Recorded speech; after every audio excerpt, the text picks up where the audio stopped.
So, dito tayo mag-focus.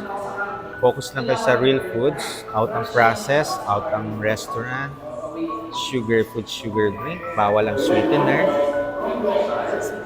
O, tanggalin nyo na. Ha? Kasi kahit na sabihin natin elevated ang sugar, kung hindi nyo mapapanormal yan, meron na yung sinisira sa mga organs natin. Unti-unti lang yun.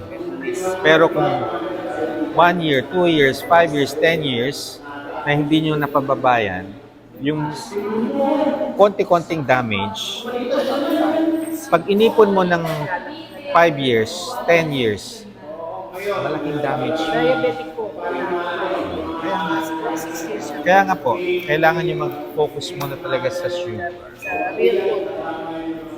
Okay? Tapos kailan po ako kailangan po? 3 months. After 3 months, with repeat, message nyo ako.